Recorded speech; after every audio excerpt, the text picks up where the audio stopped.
Hi, it's Darnell with Whale of Recipes, and this is my 30-day review of the Gourmia FoodStation Smokeless Indoor Grill and Air Fryer. I do want to mention up front, if you have not already seen it, please do see the initial review. If you're looking for test cooks, if you're looking for measurements, if you're looking for temperature testing, if you're looking for comparison side by side with other cookers, it is all there in the initial review. You will not find it in this review. This is a 30-day review where I follow up and I give my thoughts, impressions, talk a little bit about some comparisons with some things here and there. But this is not the review for you if you're looking for things like test cooks and how to use it and all of those types of details. Those are all covered in full in the initial review. So, getting into this 30-day review here, I want to say that generally speaking, this cooker, it's an innovative concept. I mean, to have the top open and, you know, sleeker design. It's an innovative concept, and they made different models of this. So some come with a griddle plate, some don't. You've got to make sure of the accessories that comes with the one that you get. But if you do get one of these, I do highly recommend getting one of the ones with the griddle plate instead of one like mine. I got a really good deal. I got a great deal without the griddle plate, and I guess it was because they were probably at a point just before they were going to have the one. Now at Costco they got ones with the griddle plate. I think it was like just before that, and I think maybe Kohl's was trying to get rid of some stock or something, and they gave me a real good deal. It was just I don't get any special deals, by the way, nothing this video sponsored. I'm saying it was a good deal for everybody who saw the deal at Kohl's at that time. It was just a good low price that they were offering for the public then. I don't get any inside or anything, and I don't want it. But basically, like I said, get the griddle if you can, because that's adds a little, you know, griddle action to things. But basically, it's a weak cooker overall. It's weak. It's if you've seen in the initial review, the temperature testing, it doesn't come close to the target temperature that I was testing for. And I mean, my temperature gauges are calibrated, even if they were off, they're not that far off. So, and I've noticed that even with regular cooks, I had to cook things longer or at higher set temperature than normally I would. Things usually are taking longer to cook with this cooker, noticeably longer. So it's weak. It's also pretty slim. I'll get into more of that in some more detail here in the review. And so basically, no matter what function you're using though, the temperature not really being as up to the target as you need it to be, it's weak on all functions. Any function you use, it's a little weak. But now onto some good things for a moment, and we'll get back to some not so good things. But the top loading is nice. Being able to open right there at the top, it makes it really easy when like you want to pour things in. So like I do like homemade waffles, I make those. Usually I'm having to pour the batter into the silicone mold and then put it into the cooker. With this one, I could open it up, I could put that silicone mold right there and just pour the batter right there in the cooker, so I don't have to worry about trying to lift a silicone mold full of batter into a cooker, which I usually have to do by putting it on the rack in advance and then putting the whole rack in to keep things at a good level, putting it in. So real nice convenience having the top load. If that's something that you need, you know, this has it. But getting large things out can be tricky, because if you got something large, it's like the sides, and there's like these little handles here on the inside that fold in or that stay in, and they're, you know, it's not like they go down to the side or anything when you have things inside. So it can be tricky sometimes getting large things out. Also, I found myself as I was lifting large things out, because I'd have to kind of like, especially if it was a large container, I'd have to kind of like try and contort it to get it out, and I'd be pulling it out, and I'd want to kind of rest it on the side for a second as I'm trying to lift it out to try and get a better grip underneath, because I like want to get it out and then try and kind of get a better grip underneath it. But you don't want to set anything on the sides here. This is plastic. I even burnt this a little piece right here when I set something. I think it was like I don't know if it was a ramekin in a pan or something, but I set it right there on the side and, you know, melted pretty quickly.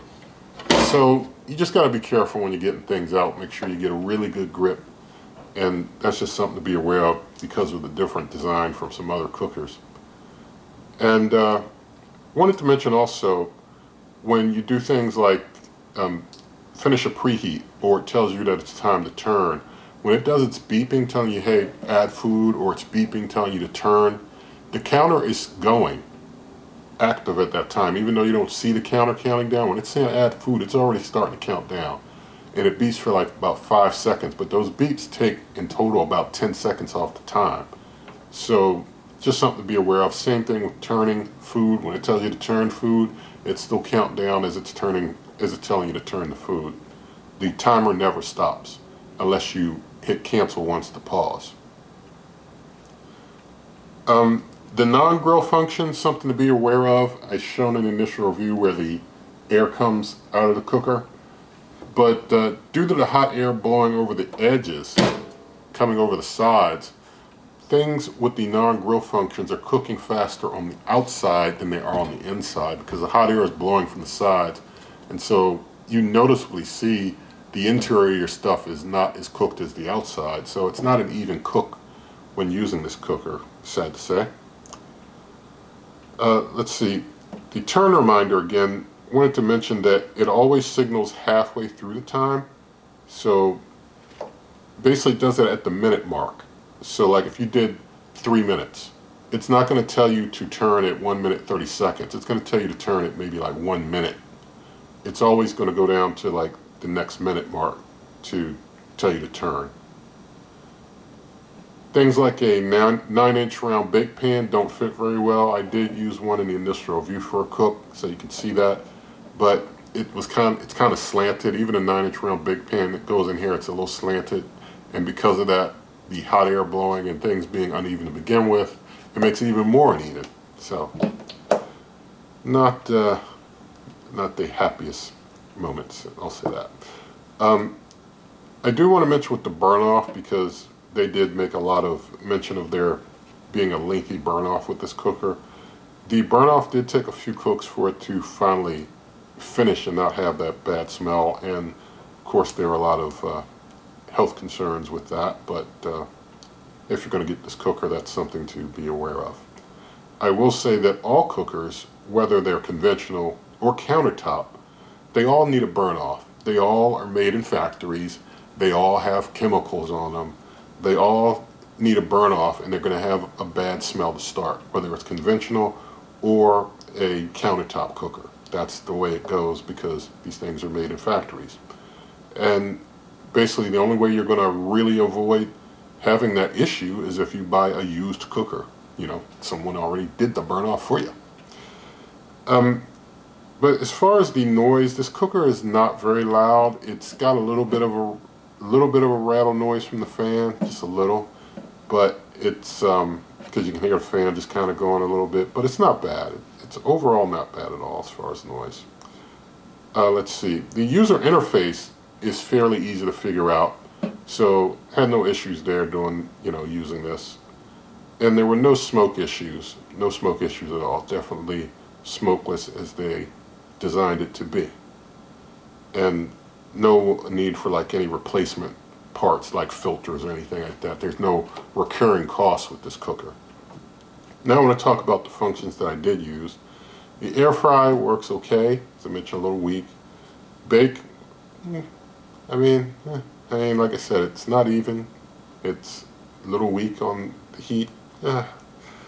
Roast, actually works fine. It worked okay, I guess, because with roast, you're getting some good airflow, but I guess the stuff I was roasting, I didn't really notice any major issues there with what I needed to roast. And because it's a slim cooker, I was roasting things like cocoa beans and peanuts and roasting things like that. I wasn't roasting anything large because it's a very slim cooker, so you can't fit much that's large in there to begin with.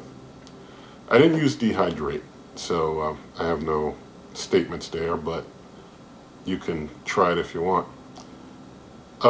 It is easy to clean, so that is something to keep in mind. This is my grill plate. You can see it's fairly clean. It's got some stuff stuck on there, but it's fairly clean. The door, you do want to remember the door, you can lift it up and off for easier cleaning there. I talk more about cleaning in the initial review, what you have to do to clean it. And here is the air fry basket. It's got like maybe a little bit that's stuck on there, but not much there. And just show you, count it down inside. You can see there's like a little bit of stains in there, but not too bad. I will say, and there's like the drip thing there. Well, it's got some stains, but I don't mind those. I will say regarding the whole cleaning matter, I know some of you are big fans of non-stick. Please check out the documentary called The Devil We Know. You'll have to find it yourself, but some of us know that non-stick is not necessarily your friend, and so while some of you like it, some of us know better, I'd say. I'm not trying to say I'm smarter than you, I'm just saying maybe I've researched it a little more, and something that you should be aware of. Although I still do use these cookers, I am aware of what I'm messing with, I'll put it that way. Let's see. Now I want to talk about comparing to some other cookers, and basically when it comes to comparisons, I'm going to compare with a few things. If I don't mention something that you're interested in, then please look at the videos relating to the cookers that you have interest in and make your own decisions in that regard. So first I want to say, comparing this Gourmia FoodStation to the Ninja Foodie Indoor Grill, any model of Ninja Foodie Indoor Grill, it's no contest. Ninja wins because it's just hotter, faster, better. It's just, I just enjoyed working with the Ninjas a lot more than this. This is, like I said, it's a weaker cooker. It's really slim. You can fit, because it's a little tall, got a little more headroom in the Ninja, so that all works out better for me. The Power Smokeless Indoor Grill, been a long time since I used that one, but I'd say between this and the Power Smokeless Indoor Smokeless Grill, neither is really great, in my opinion, compared to one another. Neither is really great. I mean, that one didn't cook very even either, and it was kind of slim too. So I'd say if you're trying to decide between the Power Smokeless Grill and this Gourmia FoodStation, get the one on sale. Get the one that's the best bang for your buck. I'll just leave that there, and has whatever accessories you need. This Gourmia FoodStation versus the Cuisinart air fryer toaster oven with grill. I'll say I preferred the Gourmia actually over the Cuisinart, because the Cuisinart was terrible with baking for me. Terrible with baking. Burnt the bottom of everything. So, and I talk in the 30-day review there, if you think otherwise. I give a lot of details about a lot of different methods I used. Did not like baking in that thing. So, we'll say that I like the Gourmia FoodStation over the Cuisinart air fryer toaster oven with grill. Now versus the caloric air fryer max oven, air fryer oven with grill, I do prefer the Gourmia just because I don't like the idea of recurring costs for things like disposable filters. And I really don't want to get into trying to compare this to a lot of things that are just totally going to outclass it, in my opinion. But the Gourmia XL French door air fry oven, which there's reviews and cooks of here on the channel, still my champ, still prefer it. Happy to go back to it. I'll leave that there. So there's tens of reviews here on the channel, well over 70 different cookers reviewed, over 800 videos, all different types of cooks. Look around, find something you like, and hope it helps you. So, as I said, nothing in the video is sponsored, but in the video description there are lots of ways to help the channel, such as my cookbook, merch, membership, donations, link to the Amazon shop where you pay the same price, help the channel.